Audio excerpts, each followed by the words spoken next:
I am Precious Mzea Sakaleji. Welcome to Camnet TV News. The headlines. UPND demand answers to the 30 million United States dollar paid to China JIANGXI for the LUSAKA-NDOLA dual carriageway. Zambia's environment under severe threats, charges Central Province Minister. Join me with the details after this commercial. Team, the trajectory of the business looks very positive, and it looks like we'll be able to launch the mission. There's so much data. Mom? Yes, baby? It says here, global warming and climate change is caused by the pollution from careless activities of human beings. Wow! Son, do you know I can turn my phone into a TV remote? How's that possible? It's so easy. Check this out. Be smart, be fast with mega data from Zamtel. Get your 15 GB mobile data for only 100 kwacha, 30 GB mobile data for only 200 kwacha, and your 70 GB LTE data bundle with free Netflix, YouTube, Facebook, and WhatsApp. Visit our Facebook page, website, or service centers countrywide for more information. Zamtel, your digital lifestyle partner. And now the main news in detail. Chivolia Market in Lusaka's Kanyama constituency is a ticking time bomb for waterborne diseases as the trading place is filled in water. A check by Camnet News found traders trading in a very difficult circumstance as stagnant water mixed with solid waste characterized the environment. The traders have accused the Lusaka City Council of neglecting the market despite the traders paying levies on a daily basis. Markets play a key role in Zambia's economy as they provide trading places for the population of market traders, which currently stands about 3.8 million according to statistics from the Zambia National Marketers Credit Association, ZAMBIA. The state of most markets is, however, a different story to tell, as most of them are filled with filth, despite selling assorted food items.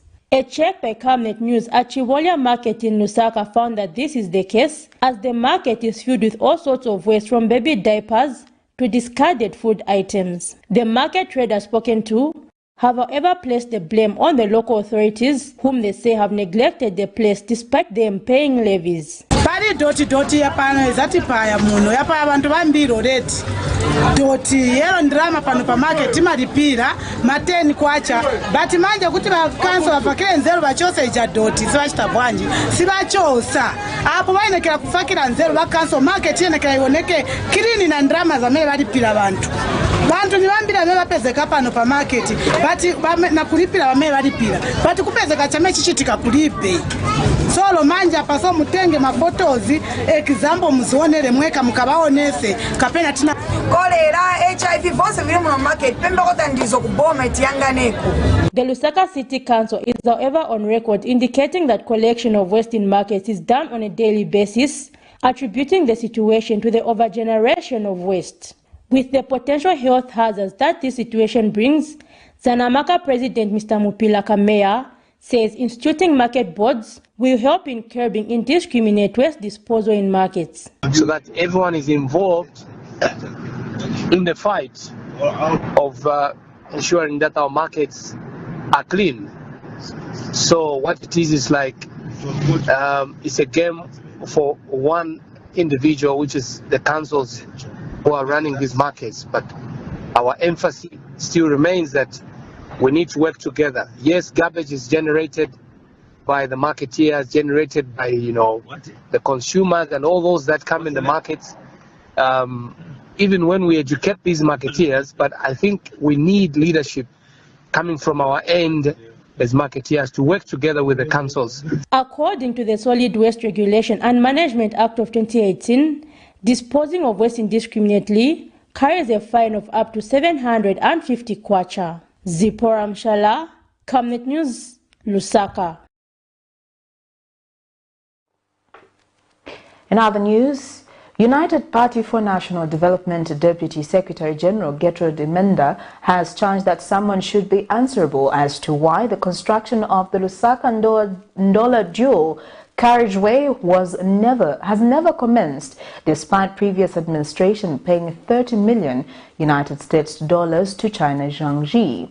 In an interview with Camnet News, Ms. Minda has questioned why a huge sum of money was paid without ensuring that works commenced. Meanwhile, Economic and Equity Party leader JIANGXI has urged the government not to sensationalize the matter but liaise with the construction company, stating that the deal was legally done. In 2018, the previous government, then the Patriotic Front, contracted China JIANGXI, a Chinese construction company, to construct the LUSAKA-NDOLA dual carriageway. The PF administration and then President Edgar Lungu agreed to a contract to do the LUSAKA-NDOLA dual carriageway at a cost of more than $1.2 billion. However, the Road Development Agency discontinued the construction of the road and attributed the stagnation to financial constraints. But years down the line, information has emerged that $30 million was paid to China JIANGXI for the construction of the same by the previous administration, but no works were done. This has now seen those in the current administration calling for someone to be answerable. Government funds have been used, and it's in the public domain. Money has exchanged hands for a project that has not taken place. It has not taken place, has not even started off, and so on. So where has that money gone? Now, if we go to investigate, if we ask those people who are involved in that transaction and we say, can you go and give more information? They say, we are targeting.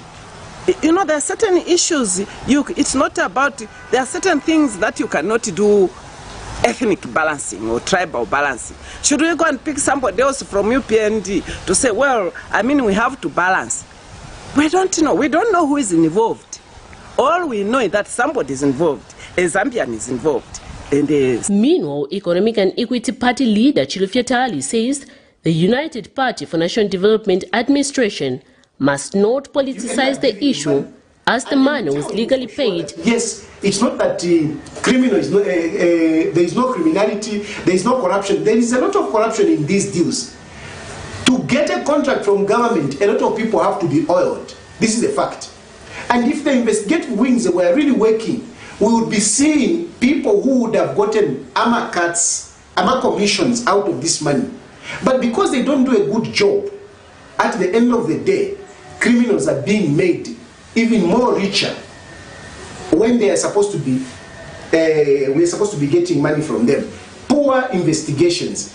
On this one, the 30 million, for example, money was paid. There is nothing illegal about it. But I can assure you that if you were to do a very good investigation, you would definitely find somebody who would have gotten a commission out of it. You definitely would have seen. But now they are just busy to say 30 million was paid, no job was done. No! The contract was cancelled.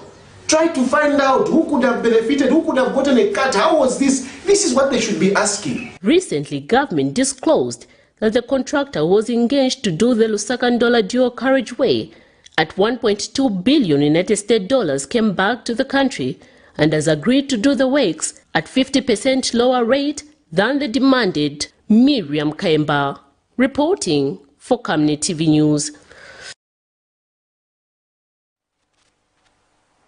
The opposition Democratic Party faction, led by Judith Kabemba, says it sees nothing wrong with the United Party for National Development Administration bringing back Vedanta Resources Limited or any other investors to take over Konkola Copper Mines KCM.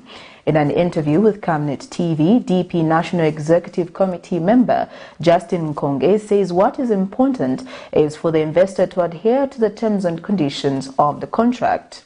Mr. Nkonge says there is need for the current administration to make radical decisions for the benefit of the country as mines continue to be the major employers in the country. Recently, Zambia's Republican President Hakainde Hichilema dismissed claims suggesting that the government wanted to hand back KCM to Vedanta Resources, stating that the said reports were false. Talks on who should be an investor to Zambia's mining company Konkola Copper Mines remains the topic of discussion and has now seen people of different sections of society continue to add their voice. The opposition Democratic Party, DP faction led by Judith Kabemba says there's nothing wrong for the United Party for National Development Administration to hand back KCM to Vendetta Resources Limited, a company that formerly owned the mining company. Bringing back Vendetta or bring back Anglo-American, those are things we are talking about that the new Dawn government, whoever they bring. What is very important is, Vendetta was not a very bad investor when they came. Vendetta were made the way they were made by the PF government. That's why people say dictators are never born. They are made by the people themselves. Vendetta was made the way they started behaving because of PF. They were dining together. They were eating together, and the Vendetta reached a point whether they never wondered, they never cared whether the mines are paid because they had connections from the State House. If Vendetta came back and they are put to their own position, they commit to what they need to do in terms of social responsibility and care for the employees, why not bring them back? If it is Anglo-American who should come and work independently without frequenting or going in bed with the government, they will be able to perform properly. From where we stand as DP, the new Dawn government, they need to make decisions, serious decisions, to restore the copper belt to the levels where they... Government during the previous administration, the Patriotic Front seized control of KCM, one of Africa's biggest copper producers, saying it had breached environmental and financial regulations. Recently, another stakeholder added his voice on the issue, urging the government to bring back Vendetta. The community and the workers, including other key stakeholders in KCM, are facing hard life because of the dormancy that we have seen at KCM. This is why, again, I appeal to government to quickly find a lasting solution. Now, where we are currently, Vedanta is the only company that has put conditions on the table for consideration. Let us look at that.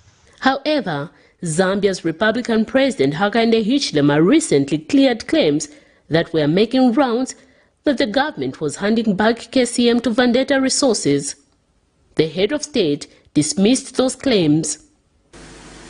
We want a solution to KCM so that they can contribute to the 3 million tons of copper production, which we targeted to trigger the economic turnaround. We want Mopani to return to full production. And we're looking for commercial solutions there. Miriam Kaimba, reporting for Camnet TV News.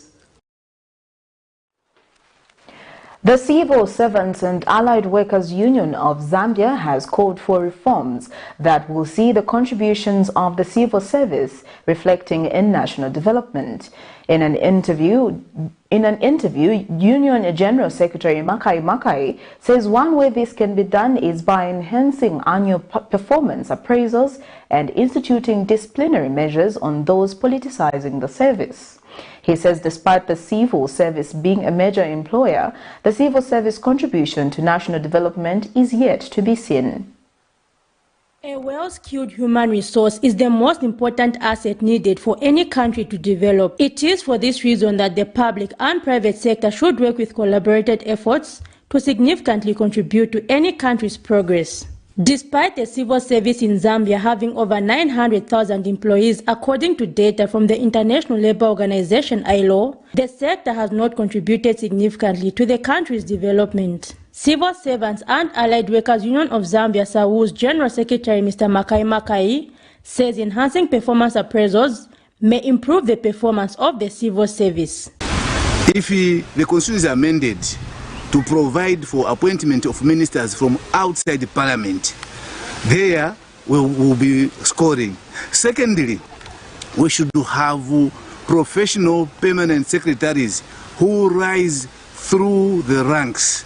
Somebody can be employed as a cleaner, but if they have gone to school and they've been exposed to the work, at the end of the day, they should rise up to post of principal, deputy director, and finally appointed as permanent secretary.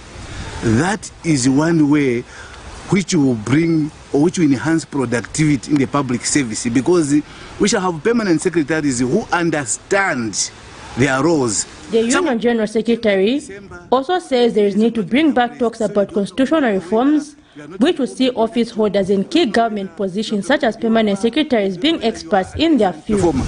So some of the public service reform program in Zambia has not worked to the expectation of the workers. We want to see human resource reforms where annual appraisal systems are enhanced. And if these are enhanced, you can be assured of productivity.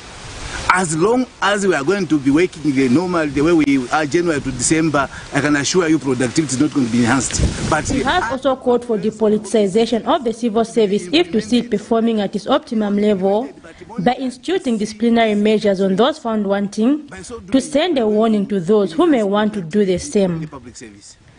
Zipporah Mshala, Camnet News, Lusaka. Stakeholders have acknowledged that the environment in Zambia is under severe threats due to unsustainable human activities such as deforestation, pollution, biodiversity loss and unsustainable water management. Central Province Minister Credo Nyanjua notes with concern that national forest and the rich biodiversity have been shrinking, thus calling for a change in development approaches. He points out that high poverty levels, especially in rural areas, continues to contribute towards environmental degradation, but says he is confident that with stakeholder cooperation, more can be achieved in conserving the environment. The minister made these remarks when he officiated at the World Environment Day held in Mumbwa District Monday. World Environment Day is marked on the 5th June annually, but in Zambia, the commemorative event was pushed to Monday 6th May 2022 and was held in Mumbwa District of Central Province. The event started with a march past to raise awareness on environmental protection. Various stakeholders in the environmental sector turned up for the occasion, who include government agencies, the private sector, local and international civil society organizations, among others. The commemorations were graced by Central Province Minister Credo Nyanjua, who pointed that there is need to curb unsustainable human activities, which he said are detrimental to national development. I wish to make an earnest appeal to the people of Zambia, also in particular the people of Mumbwa, to ensure this year's theme, which is only one Earth, resonates in all our endeavors in order to support the sustainable management of the environment. Mumbwa District Commissioner Namkolo Kayumba reminded members of the general public to be cognizant of the fact that there is only one Earth, which is the theme for the 2022 World Environment Day. Speaking earlier, Worldwide for Nature Country Director Nachilala Nkombo notes that Zambia has been a culprit of unsustainable food production, a trend he says must be addressed to avoid vulnerability in various communities. Also among the main speakers is Komako Chief Executive Officer Dale Lewis, who called for affirmative action towards environment protection. He says traditional leaders must come up with customary laws to push those contributing towards environmental degradation. It's avoidable by farmer adoption of soil improving practices linked to fertilizer producing trees grown with crops. It's a practice referred to as agroforestry. And of course the reduced use of chemical fertilizers. Nelson Zulu for Camnet News. That item brings us to the end of Camnet TV News, but before we go, here are the headlines once again. UPND demand answers to the $30 million United States dollars paid to China JIANGXI for LUSAKA-NDOLA duo carriageway. Zambia's environment under severe threats, charges Central Province Minister. Before we go, our Camnet verse of the day is coming from the book of Numbers 23:19-20, and it reads, God is not a man who lies or a son of man who changes his mind. Does he speak and not act, or promises and not fulfill?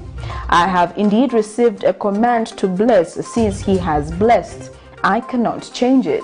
Thank you for watching. I am Precious Mzea Sakaleji. Pleasant viewing.